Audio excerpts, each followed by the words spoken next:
आज की press conference लेंगे डॉक्टर ताहिर जी। अब मैं इनसे अपील करता हूं कि आप शुरू कीजिए डॉक्टर ताहिर जी।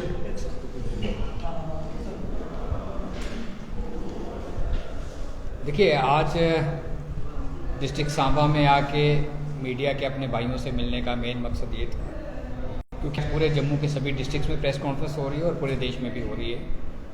पिछले कुछ दिनों से आपने देखा होगा कि जब पार्लियामेंट इलेक्शन बड़े ज़ोरों से चल रही है देश के अंदर, और आप हवा भी देख रहे हो कि किस पॉलिटिकल पार्टी की तरफ हवा चल रही है।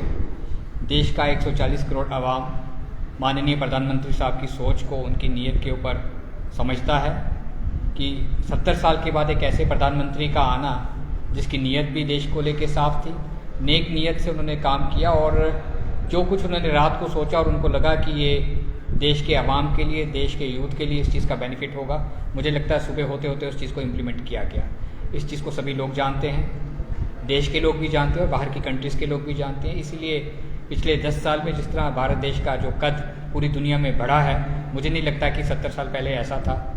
आपने ये भी देखा कि बड़ी बड़ी कंट्रीज़ के प्रेसिडेंट, प्राइम मिनिस्टर उनके पाँव पर हाथ लगाते भी देखे और उनके आगे सर झुकाते भी देखे। ये चीज़ें पहले प्रधानमंत्रियों के साथ नहीं होती थी, और कहीं ये चीज़ें इस टाइम पे जो अपोजिशन के लोग हैं उनको ये चीज़ें डाइजेस्ट नहीं हो रही। एक अलायंस बनाया गया देश के अंदर अपोजिशन की तरफ से, जिसको हम इंडिया अलायंस कहते हैं, और उन्होंने पिछले कुछ दिनों से जिस तरह से प्रोपेगेंडा करने शुरू किए हैं, पार्लियामेंट जिस तरह उन्होंने अपनी एक सियासत का कहूँगा जो एक लेवल होता है, एक स्तर होता है, उसको जिस तरह से नीचे लाया गया है कांग्रेस की तरफ से, बड़ी बेबुनियाद से हथकंडे अपनाए जा रहे हैं।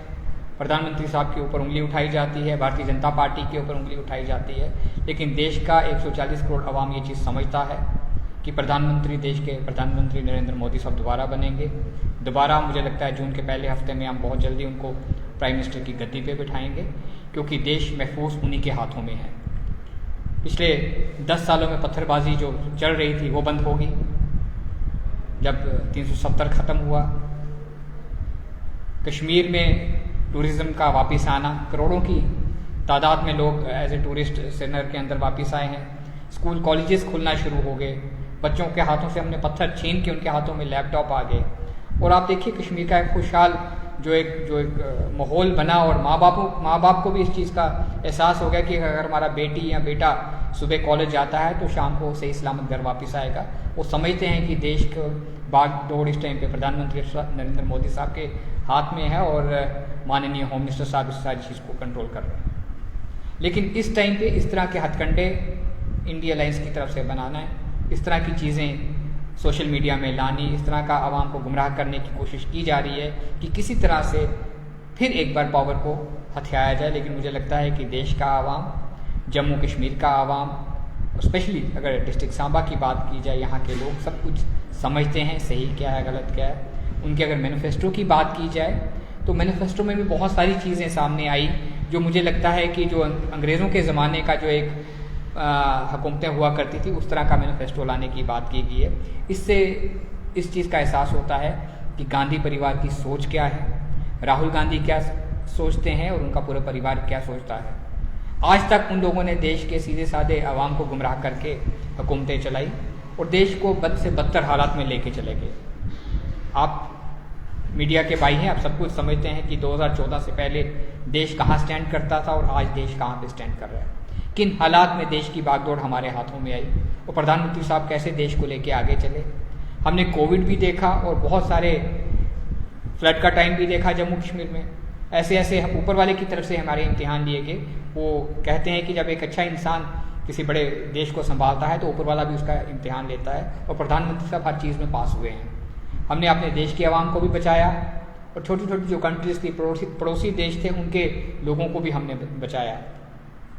लेकिन इस टाइम पे इस तरह का एक मैनिफेस्टो लेके आना जिसमें ये चीज़ें सामने दिख रही हैं कि आने वाले टाइम पे अगर ऐसे लोगों की हुकूमत आ जाए तो एक आम इंसान का जीना देश के अंदर मुश्किल हो जाएगा।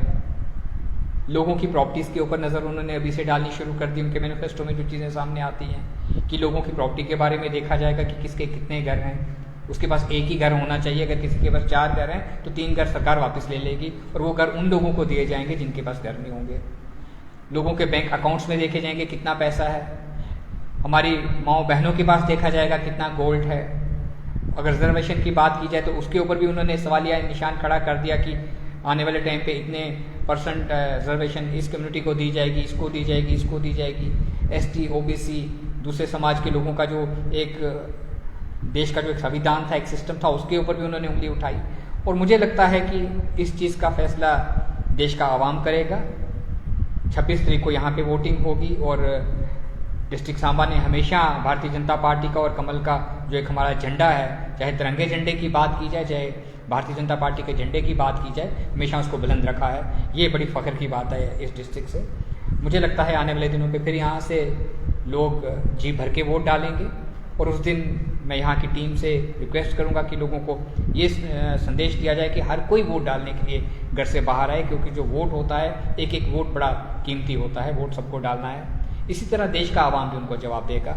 मुझे लगता है कि इस गठबंधन से देश को बचाने के लिए हमारी एक जो मेन सोच होनी चाहिए कि दोबारा एक मजबूत सोच के, नेक नीयत के इंसान को दोबारा हम जून के पहले हफ्ते में प्राइम मिनिस्टर की पोस्ट पे, चेयर पे दोबारा बिठाएं। और जो एक प्रधानमंत्री साहब के सपने हैं, मुझे लगता है वो अपने सपनों में कामयाब हो चुके हैं। जो चीज़ें उन्होंने 2014 में लाल किला से वादे किए थे हिंदुस्तान के अवाम के साथ, जम्मू कश्मीर के यूथ के साथ, वो उन्होंने, मैं कहता हूँ 99.9% पूरे किए। क्योंकि भारतीय जनता पार्टी वाहिद वैसी पार्टी है जिसने जो वादा किया उसको पूरा किया, जो बात कही वो पूरी की। और हमारी लीडरशिप की ये खूबसूरती है, जो हम बात कहते हैं वो पत्थर पे लकीर की तरह होती है।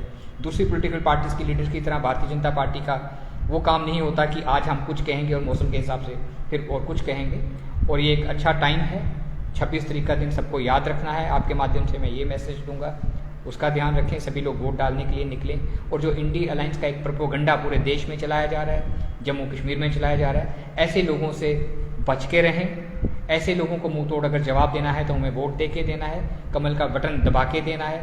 मुझे लगता है कि यही बातें मैं आपको बताने के लिए आया था, आज मैंने बताई है आपको। और इन लोगों को इस चीज़ का हमने जवाब देना है कि ये लोग जो सोच रहे थे उसका जवाब इनको जून के पहले हफ्ते में मिल जाएगा। इसी के साथ मैं अपनी प्रेस कॉन्फ्रेंस को ख़त्म करता हूँ। आप लोगों का बहुत बहुत शुक्रिया, धन्यवाद।